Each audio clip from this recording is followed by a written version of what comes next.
Il y a des idées qu'on répète sans même y penser, des croyances qui s'ancrent en nous dès l'enfance et qu'on traîne pendant 10, 20 ou parfois 30 ans. Parfois, ces idées façonnent toute une vie. Elles nous éloignent de ce qu'on est vraiment en créant un sentiment diffus, une confusion permanente. Et puis un jour, tu tombes sur une phrase, un livre ou une rencontre, bref, quelque chose qui fait tout vaciller. Et là, tu te demandes, et si on m'avait menti depuis toujours ? Cette confusion, c'est de croire qu'un introverti est juste une personne timide. Mais cette erreur d'interprétation n'est pas anodine. Elle peut avoir des conséquences profondes sur le développement de ceux qui ont ce tempérament calme, observateur, contemplatif. Dans cette vidéo, je vais te montrer les ravages silencieux que cette confusion peut engendrer, les différences fondamentales entre l'introversion et la timidité, et surtout, comment une fois ce voile levé, tirer toute la puissance de ton introversion. Mais d'abord, j'aimerais qu'on prenne un peu de hauteur, qu'on regarde ce qui fait de nous des êtres humains, et comment naissent ces idées qu'on ne questionne plus dès l'enfance. L'être humain est une espèce divinement formidable. Il a réussi à s'adapter à tous les climats, sur tous les continents, à tel point que la forme de nos yeux, la couleur de notre peau, nos coutumes et nos philosophies dépendent simplement du lieu où notre vie a commencé. Nous avons appris à chasser et à cueillir des baies, nous avons appris à distinguer les plantes comestibles de celles qui tuent, au prix de milliers d'essais et de milliers de sacrifices. Nous avons soigné nos maux par les rites chamaniques avant de les sonder par IRM et neuroimagerie. D'êtres primaires, nous sommes devenus des philosophes capables de plonger notre regard dans l'infini, à la recherche d'une conscience similaire, voire plus évoluée que la nôtre. Et ce qui rend tout cela possible, ce qui fait la beauté et parfois l'horreur de notre espèce, c'est notre mental. Avec lui, nous avons inventé l'amour passionnel et la guerre. Nous avons cultivé la bienveillance inconditionnelle et la haine de la différence. Notre mental nourrit nos pensées de façon individuelle, mais quand plusieurs personnes ont la même pensée et que celle-ci se propage de plus en plus, elles forment un égrégore, un nuage invisible d'idées partagées, autrement dit un paradigme. Et la folie d'un paradigme, c'est qu'il peut, à force d'être répété, nous faire croire à quelque chose de faux. Comme le dit si bien l'humoriste Coluche, ce n'est pas parce qu'ils sont nombreux à avoir tort qu'ils ont raison. Alors ces idées fausses, on finit par les croire collectivement, sans jamais les remettre en question. Aujourd'hui, il y a une de ces croyances erronées qui a la peau incroyablement dure, qui influence encore des millions de personnes à travers le monde. Une croyance insidieuse qui se retrouve implantée chez les introvertis dès l'enfance. On leur dit sans cesse qu'ils sont timides. Ce qui détermine l'adulte que nous sommes, c'est-à-dire nos comportements, nos croyances, nos traumatismes ainsi que nos réactions face à eux, nos forces et nos faiblesses, puis finalement notre estime de soi, prend racine dans notre enfance. Alors je pense qu'il est important, pour bien cerner cette confusion, de faire un point sur cette période de la vie. Quand on observe les enfants, que ce soit celui qu'on a été, le nôtre ou simplement ceux que l'on croise au hasard dans notre quotidien, il semble y avoir deux camps principaux. D'un côté, ce petit garçon pas farouche qui n'a aucune crainte d'interpeller tout le monde pour dire « T'as vu comment mes chaussures elles courent vite ?» Et c'est avec une endurance à faire pâlir un athlète olympien que le petit peut courir toute la journée comme ça. Ou encore cette fille dans sa robe fluorescente, munie d'ailes de papillon, qui se met en scène pour paraître être la plus belle et la plus gentille de toutes, et qui se met à danser à tout va quand les gens l'observent.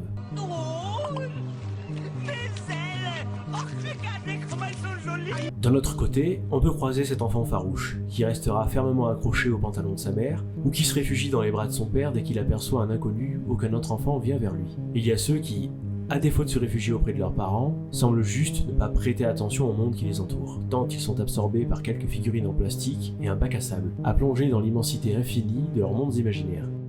Ce sont ces enfants qui vont préférer rester à l'écart du bruit, de l'agitation de la cour de récréation, pour se plonger dans un livre ou une activité tranquille comme le dessin par exemple.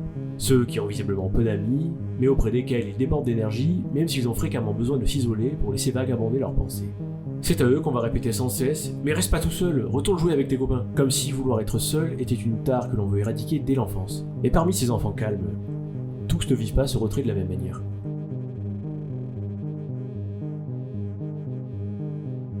On voit qu'il y a ceux qui ont 2 ou 3 amis proches, avec qui ils peuvent être très bavards et énergiques, comme on l'a déjà dit, mais qui semblent avoir régulièrement besoin de se mettre à l'écart. Et quand on les observe dans ces moments de retrait, si on est attentif, on voit qu'ils sont super heureux.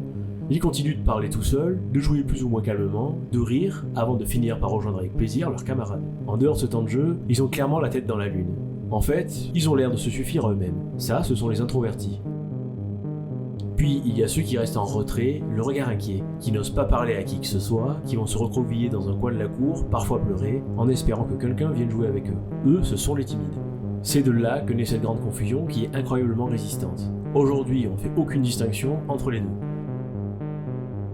Alors que le premier, après avoir passé un bon moment avec ses amis, s'isole volontairement pour se reconnecter à ses émotions, le second, lui, est conscient de sa timidité car ça engendre un sentiment de malaise permanent en présence des autres. Alors, il subit son isolement. Pour pallier à ça, on lui explique qu'il n'est pas bien comme il est, chose qu'il pense déjà de lui-même vu que c'est ça qui le rend timide. Donc c'est avec une maladresse bienveillante qu'on en vient à amplifier ce trouble. Mais dans les deux cas, le message est le même, ne sois pas timide.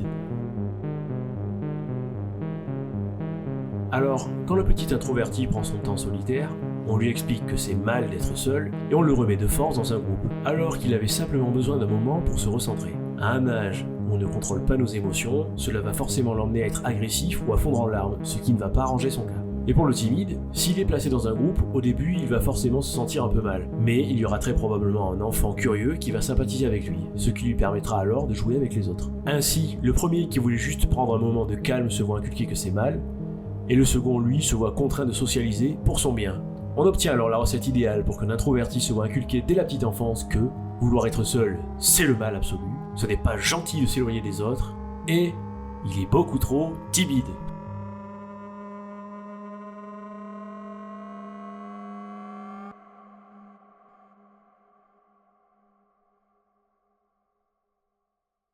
Sauf que ce message, il est répété chaque jour, à la crèche, à la garderie, à l'école, au collège, au lycée, puis au travail, et probablement même plus tard en maison de retraite, je sais pas, j'ai pas encore testé. À force, l'introverti va finir par croire que ce qu'il est mauvais par essence. Il sera tiraillé en permanence entre le besoin vital de se retrouver seul et le fait d'avoir appris que de faire ça, c'est souffrir de timidité et qu'il ne faut surtout pas le faire.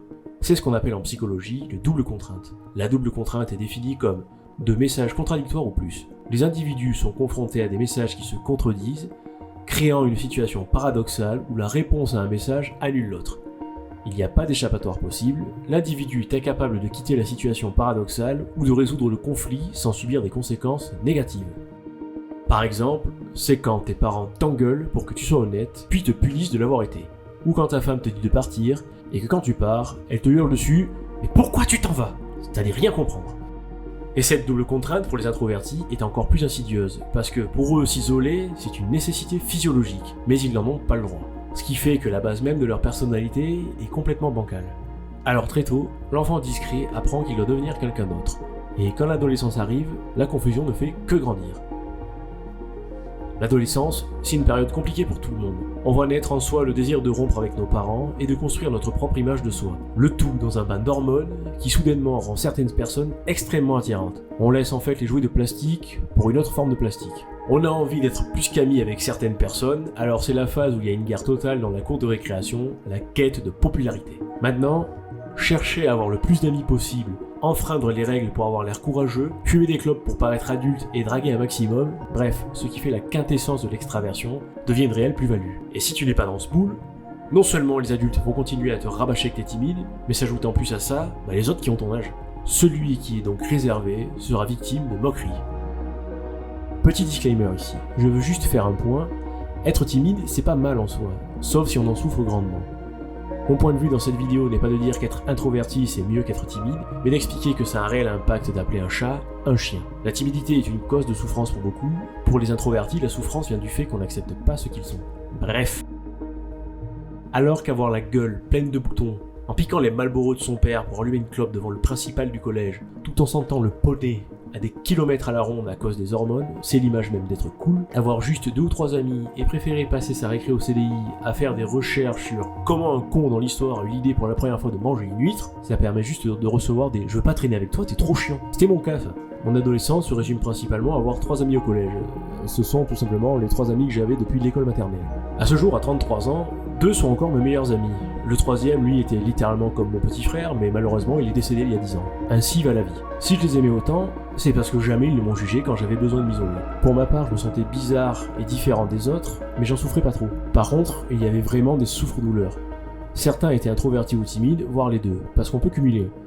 Si eux étaient des souffres-douleurs, je pense que le langage corporel y a joué pour beaucoup. Certains avaient un peu une attitude de soumission, un air qui reflétait sur eux « ouais je sais que je suis bizarre ». Du coup le manque de confiance en eux et d'estime de soi transpirait à pleines gouttes. Et ça manquait pas d'attirer les sales gosses du coin. Pour eux et pour certains d'entre vous qui avaient tendance à être discrets, le collège a probablement dû être une période très difficile. D'ailleurs, cette image est assez mise en avant dans les films et séries américaines, où c'est normal de se mettre en groupe pour malmener le garçon ou la fille un peu trop timide ou taciturne. Et à force qu'on te répète quelque chose, surtout via des moqueries, tu finis par le croire, tu finis par penser que tu es mauvais par essence. Ça se voit sur ton visage, ton attitude, ton langage corporel. Ce qui amplifie encore plus les remarques méchantes des autres, diminuant de plus en plus l'estime de soi. Le serpent se mord la queue, on en revient au souffre-douleur du collège abordé plus haut. Quand tes semblables te rejettent à l'âge où tu es en quête d'amour, ça fait extrêmement mal. Démarre alors pour certains introvertis une phase de résignation qui se résume à « si après tout, tout le monde me dit que je suis timide, c'est forcément vrai ». Et puis au collège, de la 6e à la 3e, chaque trimestre, l'adolescent taciturne va recevoir des bulletins avec toujours la même rengaine. Ne participe pas assez en classe, compétences gâchées, toujours la tête dans les étoiles, ferait mieux de ne pas venir en classe. Ce qui est formidable, c'est qu'en tant qu'introverti, tu as ces remarques, même si tu es dans les premiers de la classe. Si ce n'est pas le cas et que tu as des difficultés à côté, alors là c'est le pompon. Pour contrecarrer ça, certains se forcent à devenir extravertis. J'ai fait cette connerie. J'étais plutôt bon élève, mais côté relations, ça coinçait. Peu d'amis, toujours la tête ailleurs, et la guitare comme unique refuge. Alors au lycée, j'ai voulu corriger cette soi-disant anomalie. J'ai commencé à sécher les cours, à traîner avec une bande de potes et à boire des bières constamment, juste pour avoir l'air plus sociable. En réalité, je faisais semblant d'aimer être toujours entouré alors que ça me bouffait de l'intérieur. Mes résultats scolaires ont plongé, je me suis fait virer du lycée et mon avenir est parti en vrille. Et plus je me forçais à rester avec eux, plus je me sentais vidé. Comme si je m'imprégnais de leurs émotions en oubliant totalement les miennes. Mais au moins on me disait plus « t'es trop timide ». Ça, c'est la double contrainte. Alors déjà premièrement, si tu es jeune, ne fais pas ça, va à l'école, travaille bien. Et deuxièmement, se trahir soi-même vraiment, c'est pas une bonne idée. Il y a une chose que j'ai dite un peu plus tôt qui est capitale, et je vais la répéter. À force qu'on te répète quelque chose, tu finis par le croire. Et ça, c'est le principe même de l'effet Pygmalion.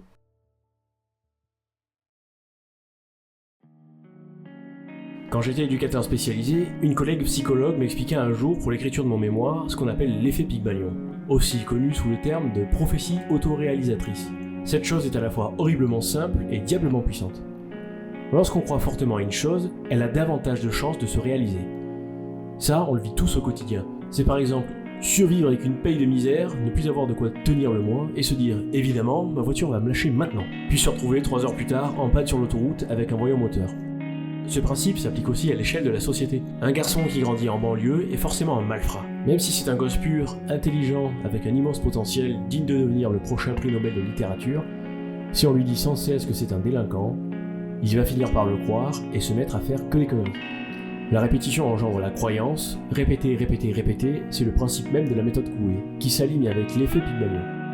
Cet effet n'est ni bon ni mauvais en soi, enfin, sachant cela, imagine ce que ça pourrait engendrer si on vivait dans une société où tous les soirs, à la télé et sur tous les réseaux sociaux, on disait en boucle que tous les hommes sont des agresseurs sexuels, qu'ils sont tous dangereux, et si en face on dit que toutes les femmes sont volages, vénales et hystériques. Est-ce que tu imagines un peu le type de société toxique que cela pourrait créer?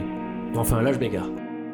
Pour t'illustrer le pouvoir de l'effet Pygmalion, il y a un exemple célèbre qui personnellement m'inspire énormément. On est en 1976, à Brownsville, à Brooklyn. Quartier afro-américain extrêmement violent, où règne la pauvreté et les gangs. Le quotidien, c'est des humains pauvres qui tuent d'autres humains qui pourtant vivent dans une misère semblable. Et au milieu de ça, un gosse relativement jeune qui traîne avec un gang. Lui et ses potes veulent exploser un groupe rival, les Puma Boys. Ce gamin, c'est le plus jeune du gang. Il ne connaît pas son père, sa mère est une prostituée, donc en termes de figure paternelle, il en a une différente chaque soir. Ça, c'est pas mal pour se développer sur le plan affectif. En plus de ça, il est plus petit que les autres, plus gros et assez introverti, ce qui fait de lui le bisu par excellence. Ses potes le testent, il l'envoie faire des conneries de plus en plus graves, comme des cambriolages, des agressions, puis mettre des coups de couteau. Dans ce microcosme de misère, à 10 ans seulement, il a déjà vu des amis à lui mourir d'une balle dans la tête. Alors, pour évacuer le stress, sa grande passion c'est de s'occuper de ses pigeons. Il passe des heures sur les toits de son quartier à les nourrir, à les regarder voler. Et ça, tout le monde le sait, même les gangs rivaux. Un jour, pendant qu'il s'occupe de son pigeon favori, un gars d'un gang adverse débarque. Sale Carver pour notre petit héros, car il se fait tabasser violemment. Puis l'adversaire, poussant le vice jusqu'au bout, prend le pigeon alors sans défense, et participe avec cruauté à la transmigration de l'âme du volatile. Là, quelque chose pète dans la tête du bambin. Il oublie la douleur, hurle, se lève, et il tabasse son agresseur avec une telle rage que les autres prennent la fuite. Une fois qu'il se retrouve seul à pleurer sur le cadavre de son pigeon, il se fait une promesse. Puisqu'ici c'est la loi du plus fort, alors je vais devenir le plus fort. À 11 ans, il se met à faire des fight clubs dans la rue. Il fracasse des adultes, parfois les propres clients de sa mère, et c'est comme ça qu'il gagne de l'argent. En plus de nombreux cambriolages. Parce que bon, au final, il a un vrai talent pour la bagarre, et il le sait. Alors il devient ingérable. Il enchaîne les maisons de correction jusqu'à celle de la dernière chance avant la case prison avec des adultes. Là, il découvre la boxe grâce à un éducateur. Ce dernier n'y voit pas un talent particulier, mais il observe que notre petit délinquant se passionne pour ce noble art. Il délaisse les conneries pour venir s'entraîner le plus souvent possible. L'éducateur décide alors d'appeler Cus D'Amato, un ami et ancien coach de boxe légendaire. Cus repère non pas du talent, mais de la discipline. Il décide d'adopter l'enfant, littéralement. De petit noir gosse de foyer, il se retrouve du jour au lendemain à vivre dans la maison d'un riche homme blanc. Et tous les soirs, pendant des années, cet homme lui répète « Tu es un champion, tu es le meilleur boxeur de tous les temps, tu es le talent à l'état pur. » Bon, au début, le gamin trouve ça complètement con. Puis à force, il commence par y croire. En fait, il commence même à profondément aimer sa famille adoptive qui, pour la première fois de sa vie, lui montre ce que c'est que d'être aimé. Ce gamin, c'est Mike Tyson. Tyson a fini par croire les mantras que Cus D'Amato lui disait tous les soirs sans exception. Mike faisait des heures et des heures de course à pied et de boxe tous les jours. Cus n'était pas tendre avec lui, mais lui répétait les mantras encore et encore et encore et encore et encore. Qu'il neige, qu'il vente, que Mike ait la chia sous la grippe, c'était boxe et école. Finalement, Cus D'Amato est mort peu de temps avant que Tyson devienne à 20 ans le plus jeune champion du monde poids lourd de l'histoire et se bâtisse une carrière de titan. Bon, là tu dois te demander, mais pourquoi il me parle de Mike Tyson et de l'effet Pygmalion ? On parle d'introversion et de timidité, qu'est-ce que ça a à voir avec moi ? Tout. Absolument tout. Parce que Tyson l'explique lui-même. Le fait que Cus D'Amato lui répète sans cesse qu'il était le meilleur, il a fini par y croire, et c'est ça qui a changé sa vie. Maintenant imagine, tu es un enfant introverti, mais tu ne connais pas encore le mot introversion. À ton âge, tu connais surtout les Pokémon, la Game Boy et les Malabar Tutti Frutti. Mais même crédule, tu comprends que tu vis dans une société qui valorise ceux qui se mettent en avant, et qui dénigre ceux qui, comme toi, préfèrent rester en retrait. Ceux qui en répètent sans cesse, tu es trop timide.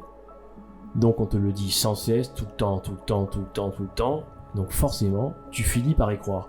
Tu finis par croire une chose que tu n'es pas. Alors tu commences à agir comme tel, et tu arrêtes même de faire ce qui te passionne, malgré une créativité débordante quand tu es tout seul, parce que c'est une caractéristique des introvertis. Ça impacte ton comportement à un tel point, que même quand tu veux prendre la parole auprès de tes amis, tu te retiens pour être fidèle à cette image qu'on te colle sans cesse, parce que maintenant, tu y crois. Mais tu sens intérieurement qu'il y a erreur sur le diagnostic, que t'es discret, oui, mais pas comme on le pense. Parce que tu vois bien la différence. Tu n'es pas comme ceux qui ont les larmes aux yeux et rougissent et qu'il faut dire bonjour. Tu n'as pas non plus d'anxiété sociale en permanence, par exemple. Enfin, ça c'est le cas si tu es introverti sans être timide. Si par-dessus tu l'es et que tu vois que ce terme est utilisé comme une insulte, ça va pas t'aider à aller mieux. Alors quoi ? Tu te sens différent même des timides. Et comme tu crois quand même l'être, mais que tu fonctionnes pas comme eux, tu développes une forme de confusion profonde. Un sentiment d'être une anomalie. Forcément à ça se greffe une grande mésestime de soi, et pour seule défense, tu choisis le silence total. Ce qui avec le temps engendre un sentiment de colère et arrive alors la révolte. Après cette phase de résignation, beaucoup d'introvertis tentent la stratégie inverse. Comme j'ai essayé, bon, spoiler alert, c'est pas la meilleure idée. C'est de se forcer à devenir super social. Sourire à tout le monde, parler à tous, aller à toutes les soirées, faire du small talk. Et au bout d'un moment, ça les flingue. C'est ce que j'ai fait au lycée donc, mais comme je suis con, j'ai retenté plus tard. Je me suis dit que travailler dans le social, c'était un bon moyen de guérir mon côté asociable. Parce que je pensais vraiment l'être, puisque je m'associais plus aux timides. Par exemple, j'ai joué dans des groupes de musique, j'avais un peu le trac, mais monter sur scène pour jouer de la guitare, ça m'a jamais posé problème. Donc je comprenais pas pourquoi j'étais aussi mal dans les relations sociales, mais ce qui est sûr, c'est que j'étais pas timide pour pouvoir faire ça. Donc forcément, j'étais asocial. Alors, j'ai voulu travailler dans le social, mais à l'époque, je connaissais pas le terme d'introversion.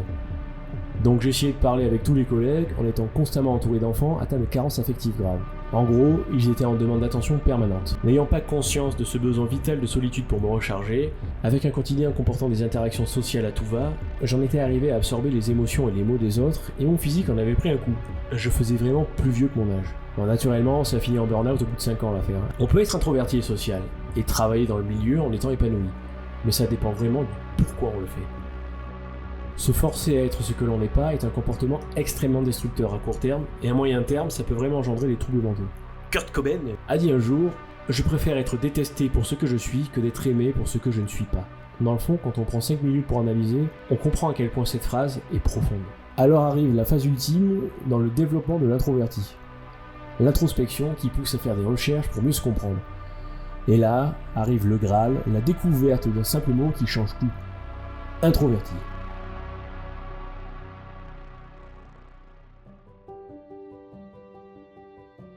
Quand on découvre ce mot, en se retrouvant à lire ou à visionner des choses qui nous font penser avec soulagement « Mais c'est tout moi ça !» On réalise qu'on fait partie d'un groupe et qu'on est normal. Et là, il y a vraiment une sensation extraordinaire qui se produit dans le corps. Comme si, enfin, on se permettait d'enlever cette chape de plomb qu'on traîne pour jouer un rôle. Parfois, un simple mot peut vraiment changer une vie. Ce sentiment de découverte de qui nous sommes avec un simple mot peut nous faire atteindre un état limite de transcendance sur le coup, parce qu'on est alors plus à même de comprendre notre propre comportement. On comprend alors qu'il y a une véritable explication à cette sensation de fatigue intense que l'on peut ressentir en étant trop au contact des autres. On comprend aussi que oui, c'est normal avec ce tempérament de préférer rester seul, et que ce n'est pas de la fuite ou forcément un dysfonctionnement social. Se savoir finalement dans un moule, quand on pense être une aberration toute sa vie, c'est un peu une seconde naissance pour un introverti. Mais quand on y réfléchit un peu, si la société comprend encore si mal l'introversion et la confond constamment avec la timidité, c'est que d'un point de vue extérieur, les deux comportements se ressemblent pas mal. Les deux vont se faire discrets dans la foule. Les deux vont peu prendre la parole et se mettre à l'écart. Et ils vont peu parler d'eux quand on ne les connaît pas. Et pour finir, les deux vont éviter les interactions sociales. Si extérieurement leurs attitudes semblent similaires, intérieurement les différences sont profondes. L'introverti perd de l'énergie au contact des autres et recharge sa batterie sociale en étant seul. Il peut alors plonger avec joie dans sa lecture du moment ou continuer une peinture ou une composition musicale car il est très créatif. Cette créativité lui permet justement de se ressourcer et de se dissocier des émotions des autres auxquelles il est très sensible. Lors d'interactions sociales, s'il reste un peu à l'écart et parle peu au début, c'est juste qu'il observe pour préserver son énergie et mieux cerner les sujets profonds qui peuvent être abordés. Dans le fond, il cherche juste à rentabiliser au maximum son énergie pour profiter à fond des gens qu'il aime, au lieu de finir rapidement sans pile. Pour le timide, c'est une toute autre histoire. Lui, il se sent observé et jugé en permanence. À bien y regarder, la timidité, c'est un peu une forme de narcissisme. Imaginons un exemple, un peu débile certes, mais révélateur de l'état d'esprit. Imagine, tu es une personne timide. Tu adores le cinéma, alors par miracle, te voilà en train de marcher à Cannes pendant le festival. En bon timide, tu marches les épaules voûtées, le regard rivé sur tes chaussures, tu lèves parfois les yeux pour éviter un lampadaire, et là, boum, tu aperçois Tom Cruise et Scarlett Johansson en interview. Ils sont en train de se faire mitrailler par des paparazzis. Tu vas devenir hyper anxieux parce que tu vas penser qu'étant dans la scène d'un coup, ces parasites photographiques vont oublier les stars hollywoodiennes pour te viser toi. Tu vas penser être en fait plus observé qu'Hollywood. C'est un peu ça la timidité, mais ici poussée à l'extrême. En fait, ils en arrivent même à ressentir du stress avec n'importe qui, et même au sein de leur propre famille. Tout ça, par peur d'être mal vu.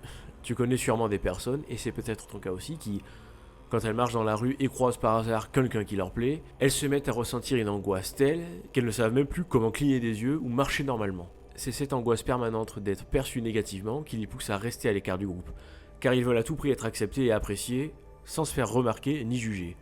Ça, c'est absolument impossible.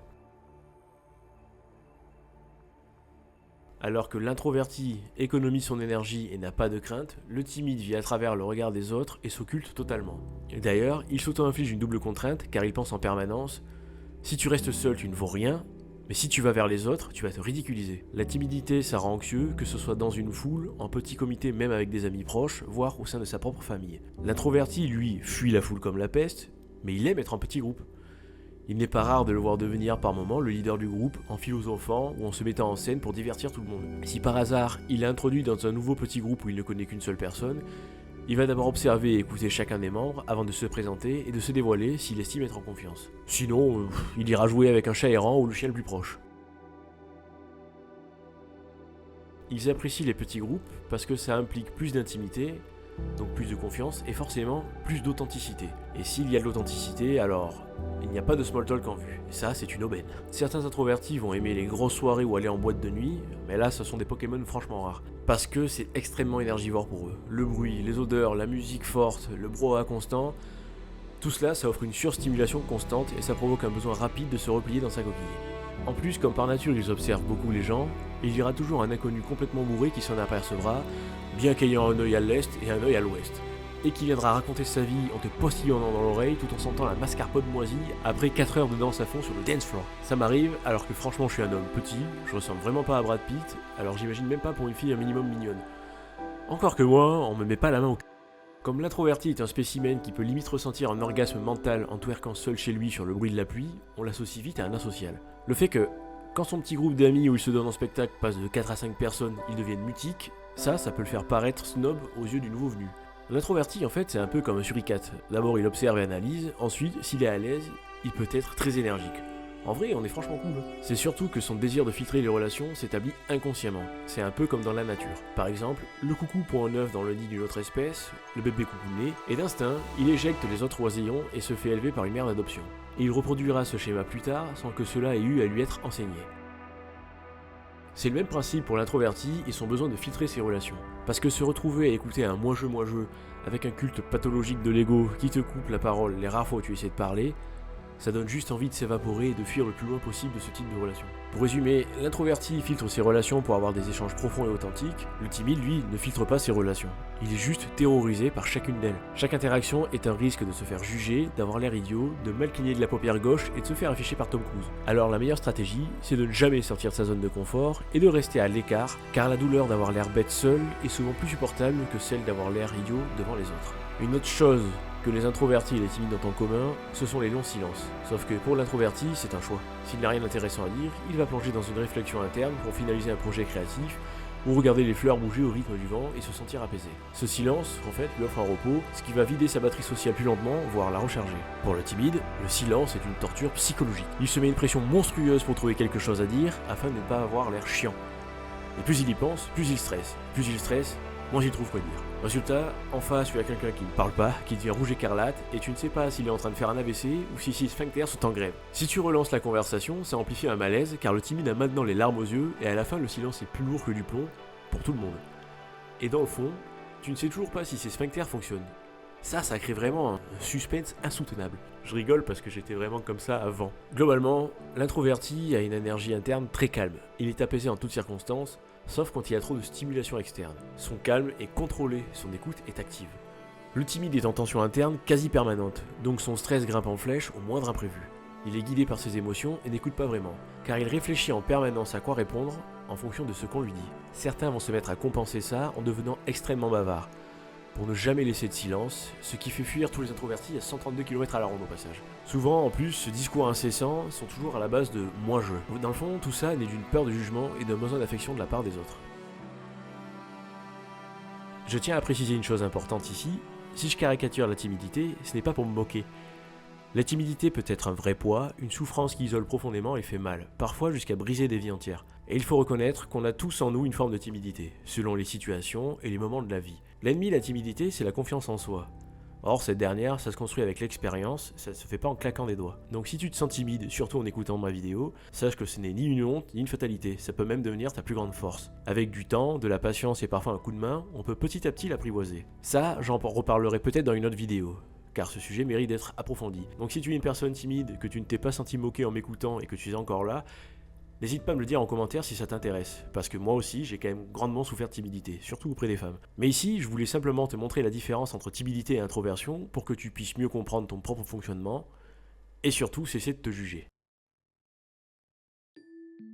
On finit par se dissocier de l'image de timide qu'on nous colle, mettant fin à cet effet Pygmalion. Vient alors le temps de l'acceptation de soi. Un introverti qui n'est plus en crise identitaire, qui a conscience de ses forces et de ses faiblesses et qui s'assume, c'est une personne extrêmement charismatique. Parce que lorsqu'on a pleinement conscience de ce que l'on est, on se reconnecte intensément à soi. Il n'y a plus d'auto-jugement permanent du style « c'est moi qui suis cassé ». Ça peut paraître idiot dit comme ça, mais c'est extrêmement libérateur.